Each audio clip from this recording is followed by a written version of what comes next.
Now, Prince George was someone who was as excessive and indulgent as you could ever possibly be. He would spend public money like water. He was known to be at parties in London, throwing up in the street, getting uproariously drunk, and in all respects being a totally unrespectable young man.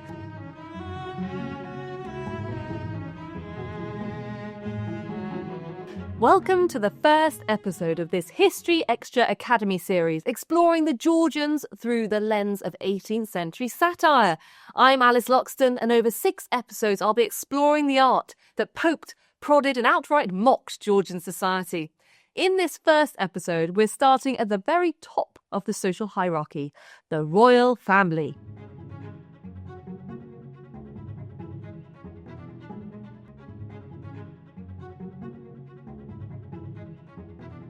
The Georgian period lasted from 1714 to 1837 and was a time of huge change. Britain was expanding its empire, the wealth of the middle classes was rising, and the press was freer than ever before. And at the heart of it all was the royal family. The period started with George I. He became king after Queen Anne's death in 1714, despite her having more than 30 Catholic relatives who were closer in blood. Parliament wanted a Protestant on the throne, and George, a German prince, fit the bill. He arrived in Britain speaking barely any English, bringing with him German courtiers, German customs, and even a Turkish valet. Next came his son, George II, who became king in 1727. He was the last British monarch born outside Britain, known for his fiery temper, his love of opera, and his complicated family life. Like his father, he spent long stretches in Hanover, leaving his capable wife Caroline to govern in his absence. Then came George III, perhaps the most famous of them all.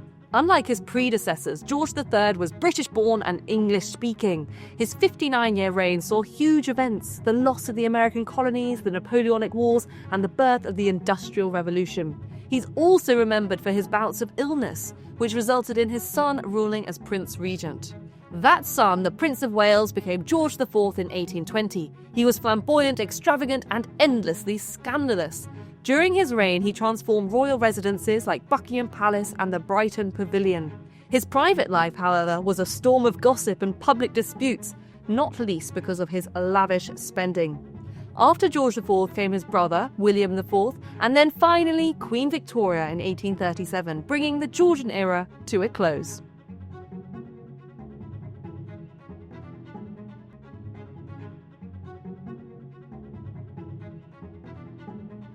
For today's episode, we're stepping into the late 18th century. George III sits on the throne, a diligent but often troubled monarch.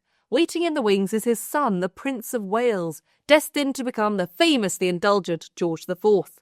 Despite being so closely related, these two couldn't be further apart in values.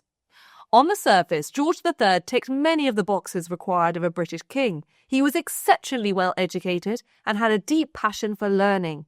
He had been taught about the arts and architecture by none other than leading architect William Chambers. He understood mathematics and science. He loved music and sport.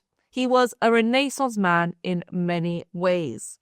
But from 1788, George began suffering from a mysterious illness, which many now believe to have been psychiatric in nature. At one point, the king experienced convulsions so violent that his pages were forced to sit on him to keep him safe on the floor until the fits had passed. These episodes left the king incapacitated for months at a time, and it was during these crises that his eldest son was called on to govern in his place. Now, unlike his father, a man who, for example, restricted himself to buying 3 coats a year, Prince George had no sense of the value of money. To put his spending into context, we can compare him to the most eligible wealthy bachelor in Jane Austen's novels, Mr. Darcy, who had an income of £10,000 a year. Now, the Prince Regent's income was more than 6 times this amount, while the king himself had an income of more than £800,000. Despite this, by the summer of 1786, his son's debts stood at an eye-watering £269,878, nearly £36 million in today's money. The Prince Regent's lavish spending did not go unnoticed by the public. If the heir to the throne was already notorious for his lavish lifestyle, what would happen when he actually took the reins? It was in this climate that the printed image became a powerful weapon against the royal family. And today we're going to look at two works by the Georgian satirist James Gillray, one that shows George III's modest lifestyle and one that criticises the Prince Regent at his most excessive.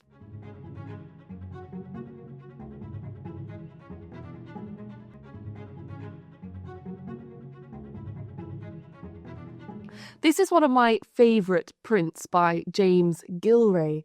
It is temperance enjoying a frugal meal, the frugal meal being the important part here. And if we look at the bottom right, we can see details about when it was created. So it was published on the 28th of July, 1792. So George III, which the image is all about, had been king for over 30 years by this point. And it was published by Hannah Humphrey, who is this amazing print seller based at Old Bond Street. So you can always get all of the information from the print. And on the bottom left, we have JG, which shows us that this was by James Gillray, who designed and created it. And so when we think about King George III, or at least when our Georgian ancestors thought about George III, they would expect him to uphold an image of majesty that reflects the office that he was born to. And they would expect him to eat off silver platters, and they might envisage great feasts of piles of food, of rich food and wine. And so this would have been a very surprising image for them to see in the print shop window of Hannah Humphrey's Old Bond Street shop, because here we have the king eating none other than a runny boiled egg for breakfast. This is something that would have been strange to the Georgians. It was, to be frank, too ordinary for a king to act in this way. Now, George III was often known as Farmer George. He liked ordinary habits. He liked having Sunday lunch with his family. He liked inspecting the farms. He liked looking at livestock. He liked talking about things like turnip yields. So he wasn't the glamorous man that other kings might have been, the likes of George IV, for example. We'll get to that in a minute. And this image is playing on that. It's playing on the ordinary habits of the king. So he's eating a boiled egg. But there's something else here too. King George was careful with his money, but sometimes that made people suspicious that he was a bit of a miser, that he was miserly, that he was perhaps scrimping and saving for reasons which were unsavoury. And so we see here, though he's in this grand apartment, lots of the objects have been covered in sheets or have been saved or aren't being used. Then that was quite suspicious for the Georgians. So take a look at the chair here. It's covered with this enormous sheet. You can see on King George's bottom, there is actually a patch where it's been sewn up, and people would have thought, well, hang on, why didn't he just get some new clothes? Why is the king acting in this way? Beneath him, there's this beautiful carpet, but it's actually been covered with a mat to protect it. Instead of drinking wine, we've got this jug here, which reads aqua regis, so he's drinking water. In the fireplace here, instead of it being a roaring fire, which was a luxury of the wealthy in Georgian society, it's filled with flowers. And not only that, winter snowdrops. So we know that it's supposed to be a cold time of year. And if you look at the figure in the fireplace, he's actually got his hands in a muff, suggesting he's really desperately trying to stay warm. And there are all sorts of wonderful details. Have a look here at the bell pull. Well, that's covered up with a protective bag, again, to protect the luxurious materials inside. And this frame here has the title, The Triumph of Benevolence. So I suppose a kind of generosity. And look at it, the frame is empty. On the fireplace, we've got these candlesticks. Again, only one of them is lit. And beneath there is a figure of munificence. Again, the cornucopia, which should be overflowing, are empty. So all of these symbols suggest that George is a bit of a miser, which I think is a bit unfair. Today, imagine if politicians were known for saving money, we'd probably celebrate that. But for the Georgians, this was something of suspicion. And it even goes so far as to suggest that the royals are withholding money from the public. If you look behind Queen Charlotte, who's eating this breakfast of salad leaves, there is this door which has a list which reads table of interest. So it's as if she's kind of collecting money for her own use. Why did Gillray make an image like this of the king? I don't think it was personal.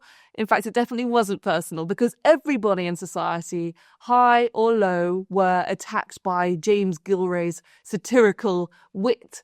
And whilst George III might have been depicted as a frugal miser, his son, the Prince Regent, the future George IV, also felt the brunt of this scathing attack. And we'll see that in the next image.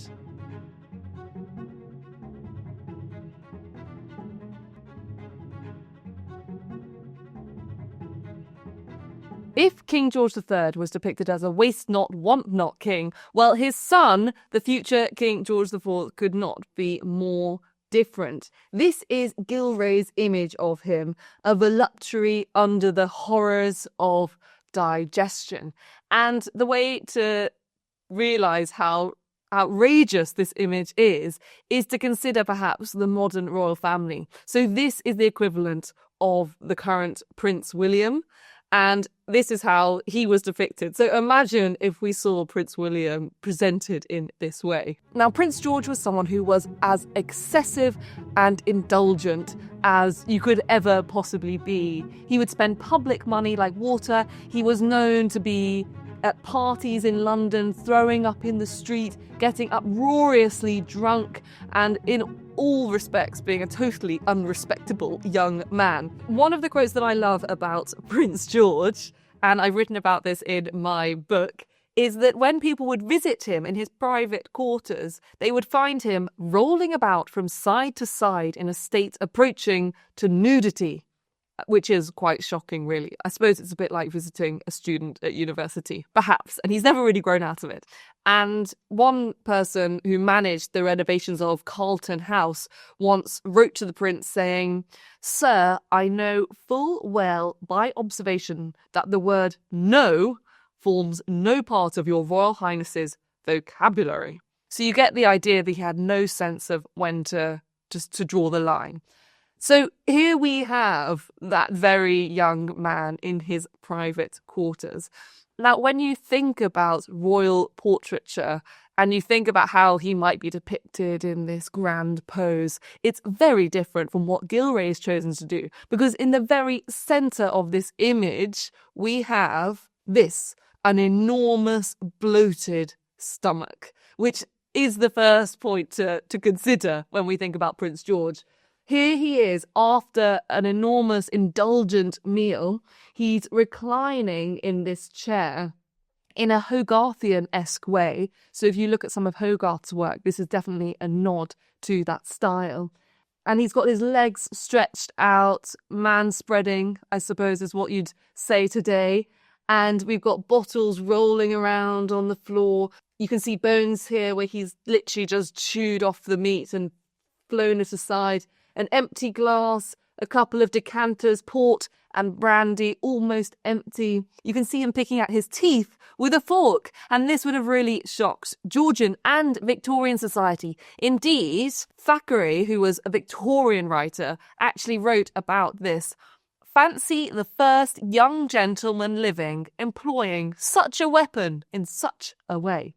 So that really got under the skin of people who valued the standards of high society. So here we have George after this enormous meal. You can see the windows open, thank goodness. And in the distance there, we have the building works of Carlton House, which was this grand project that went on for years and years and years, where he was going to build this enormous new house. Of course, by the time it was actually built, all on public money, he eventually just knocks it down in true Prince George style. He's the kind of person who would have had all of the tacky, perhaps, mod cons in a modern house, the hot tub, maybe like a private cinema, private helipad, even though he doesn't have a helicopter or never even uses it, that kind of vibe. So you can see why the public was so disgusted by his spending. In the background, we've got this table, which is all of these medicines, some poor doctor trying to treat whatever condition he's inflicted on himself. And we've got this chamber pot here that's overflowing. And beneath that are all of these bills for all of his spending, which have just gone kind of ignored. Some of them are on the floor. You can see the doctor's bill there. And bottom right, we have a hint to his gambling habits. So debts of honour unpaid, all of these unpaid debts to other people in society. The Newmarket list, so that's his racing habits. This is my favourite detail of the print. So here we have this candle sconce, and at the top we have the symbol of the Prince of Wales, the 3 ostrich feathers, and either side the candles are set in a decanter and a glass of wine, and in the centre is this kind of heraldic device which shows the tools that this prince holds most dear, a crossed knife and fork. So it's a wonderful print, and it's in the details that you see actually quite an in-depth portrait of Prince George. And it's great fun to look at now, but I love thinking about this in the windows of those print shops in Piccadilly. Imagine the public who have to pretend that Prince George, is this grand figure. Imagine them seeing this, and you can imagine them laughing and pointing and delighting in all of the details. It was said that when a new print was put up in the print shop windows, it was veritable madness, and you had to make your way through the crowd with your fists. So it was these kind of images that provoked a Beatlemania hysteria of the Georgian age. And I think when you see the outrageous details in this print, you can see why.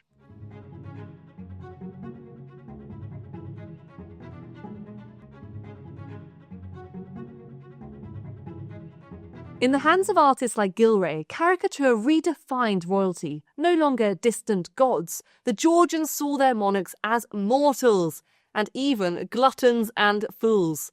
Satire made them more familiar and fallible. In the next episode, we'll see that it wasn't just the royals under fire. Those belonging to high society were also ripe for ridicule. Join us as we explore how the Georgians skewered their elite, one print at a time.